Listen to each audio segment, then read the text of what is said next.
নমস্কার বন্ধুরা, আজ নিয়ে চলে এসেছি দারুণ স্বাদের একটা বাঁধাকপির রেসিপি, যেটা মাংস স্বাদকেও হার মানিয়ে দেবে। গরম ভাতের সাথে এই রেসিপি থাকলে আর অন্য কিছু লাগবেই না।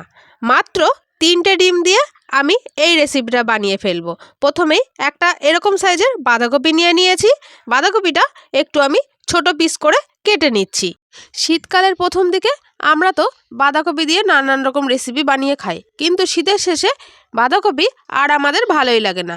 এইভাবে যদি বাঁধাকপি একদিন রান্না করে খান, তাহলে বাড়ির সবাইও খুশি হয়ে যাবে আর আপনার বারবার বানানোর আবদার করবে। বাঁধাকপির টুকরোগুলো আমি একটু জলে এই গোটা অবস্থাতেই ধুয়ে নিয়েছি। এখন খুব ছোট ছোট করে কুচিয়ে নেব।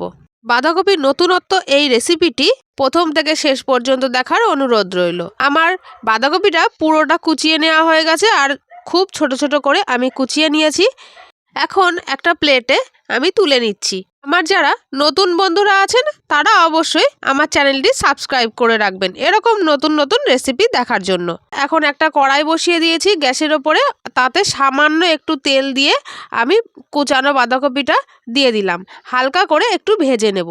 ওপর থেকে অল্প করে একটু নুন ছড়িয়ে দিলাম। এবার আমি নাড়তে নাড়তে হালকা করে মিডিয়াম ফ্লেমে ভেজে নিচ্ছি। লবণ দিয়েছিলাম, তার ফলে যে জলটা বেরিয়েছিল সেই জলটা শুকিয়ে যাওয়ার পর আমি একটু নাড়াচাড়া করে বাঁধাকপিটা নামিয়ে নিচ্ছি একটা বাটিতে। তার মধ্যে আমি একে একে 3টে ডিম ভেঙে দিয়ে দিলাম। আপনারা চাইলে এখানে কিন্তু আরও বেশি ডিম ব্যবহার করতে পারেন।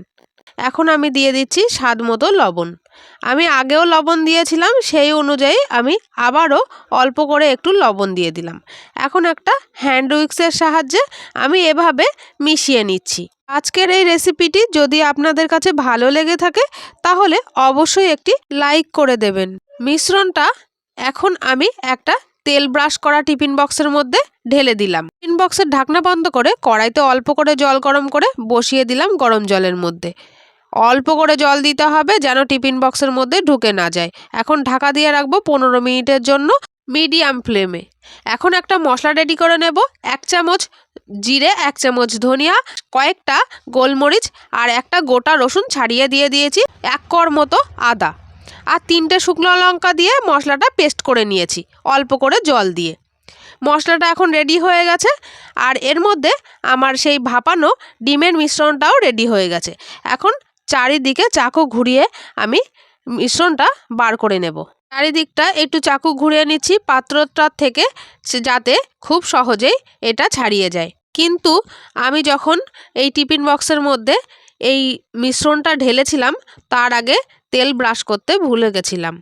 সেই জন্য খুব ভালোভাবে কিন্তু আমার এটা উঠে আসেনি, একটু ভেঙে মতো গেছিলো। আপনারা যখন রান্নাটা করবেন তখন কিন্তু অবশ্যই পাত্রের গায়ে তেল ব্রাশ করে নেবেন। এখন আমি এরকম ছোট ছোট চৌকো চৌকো শেপ করে, মানে টুকরো করে কেটে নিচ্ছি। আপনারা চাইলে আপনাদের পছন্দ মতো কেটে নিতে পারেন, একটু বড় সাইজ করেও কেটে নিতে পারেন। পুরোটা এখন আমার কেটে নেওয়া হয়ে গেছে। দেখুন কত সুন্দর হয়েছে, একেবারে দেখে মনে হচ্ছে যেন পনিরের পিস। আর একেবারে কিন্তু এই পিসগুলো নরম, একেবারে সফট, আর রান্নার পরে তো দারুণ লাগবে। এখন গ্যাসে একটা কড়াই গরম করে নিয়েছি, তাতে একটু তেল দিয়ে আমি ওই পিসগুলো হালকা করে একটু হলুদ দিয়ে ভেজে নিচ্ছি। এই সময় লবণ দেওয়ার কোনো প্রয়োজন নেই, যেহেতু আমি আগেই লবণটা দিয়েছিলাম। এভাবে হালকা লালচে করে আমি ভেজে পুরোটা তুলে নিচ্ছি। ওই তেলের মধ্যেই আমি দিয়ে দিলাম গোটা জিরা আর একটা পেঁয়াজ কুচি দিয়ে একটু পেঁয়াজটা লালচে হওয়া পর্যন্ত অপেক্ষা করব। পেঁয়াজটা এখন ভাজা ভাজা হয়ে গেছে। এখন দিয়ে দিলাম একটা টমেটো কুচি। টমেটোটাও একটু নরম হয়ে যাওয়া পর্যন্ত অপেক্ষা করব। সামান্য একটু লবণ দিয়ে আমি ঢাকা দিয়ে রাখলাম, যাতে তাড়াতাড়ি টমেটোটা নরম হয়ে যায়। এখন টমেটোটাও একেবারে গলে গেছে, মানে সেদ্ধ হয়ে গেছে। এখন আমি দিয়ে দেব যেই মশলাটা রেডি করেছিলাম, সেই মশলাটা পুরোটাই আমি মশলাটা এখানে দিয়ে দিচ্ছি। দিয়ে খুব ভালোভাবে মশলার সঙ্গে আমি মিশিয়ে নিচ্ছি। মশলাটা এখন কষিয়ে নেব। আর মিক্সির জারটা ধুয়ে আমি অল্প করে একটু জলও দিয়ে দিলাম, যাতে মশলাটা পুড়েও না যায়। আর মশলা যাতে একটুও ওয়েস্ট না হয়। আর এখন দিয়ে দিচ্ছি পরিমাণ মতো হলুদ আর স্বাদ মতো লবণ।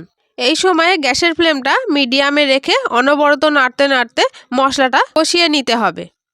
আর অলরেডি এখন দেখতে পাচ্ছেন মশলাটা প্রায় কষানো হয়ে গেছে, মশলা থেকে তেল ছেড়ে দিচ্ছে। এই সময়ে আমি দিয়ে দিচ্ছি উষ্ণ গরম জল। আমি এখানে বেশ কিছুটা জল দিয়ে দিলাম। জল দিয়ে মশলার সঙ্গে একটু মিশিয়ে নিয়ে ঢাকা দিয়ে রাখবো। ফুটে ওঠা পর্যন্ত অপেক্ষা করব। এখন টকবক করে ঝোলটা ফুটে গেছে। এই সময়ে আমি দিয়ে দেবো যেই ভেজে রাখা পিসগুলো রেখেছিলাম সেইগুলো। ভেজে রাখা পিসগুলো পুরোটা আমি এখন দিয়ে দিলাম। এখন পিসগুলো দেওয়ার পর আমি একটু খুন্তি দিয়ে হালকা করে উল্টে পাল্টে নেড়ে দিচ্ছি। এখন মিডিয়াম ফ্লেমে ঢাকা দিয়ে রান্না করে নেব 5 মিনিটের মতো। 5 মিনিট হয়ে গেছে, এখন টকবক করে ফুটছে। এই পর্যায়ে আমি একটু ওপর থেকে ধনেপাতা দিয়ে গ্যাসের ফ্লেম বন্ধ করে 2 মিনিটের জন্য ঢাকা দিয়ে রেখেছিলাম। এখন একটা বাটিতে আমি নামিয়ে নিচ্ছি। দারুণ স্বাদের এই রেসিপিটি আপনারা অবশ্যই বাড়িতে একবার ট্রাই করবেন। আর ভালো লাগলে একটি লাইক করে দেবেন আর আপনাদের বন্ধুদের কাছে অবশ্যই শেয়ার করে দেবেন। আজকের এই রেসিপিটি বন্ধুরা খেতে কিন্তু দুর্দান্ত হয়েছিল, অসাধারণ হয়েছিল। আপনারা বাড়িতে অবশ্যই একবার ট্রাই করে আপনাদের প্রিয়জনকে খাওয়াবেন। একঘেয়েমি ডিমের রেসিপি বা একঘেয়েমি বাঁধাকপির রেসিপি সবসময় কিন্তু ভালো লাগে না, একটু স্বাদ বদল করে কিন্তু সবাই খেতে চায়। সেই জন্য এই রেসিপিটি একবার ট্রাই করে দেখবেন। ভালো লাগলে সাবস্ক্রাইব করে আমার চ্যানেলের পাশে থাকবেন। ধন্যবাদ।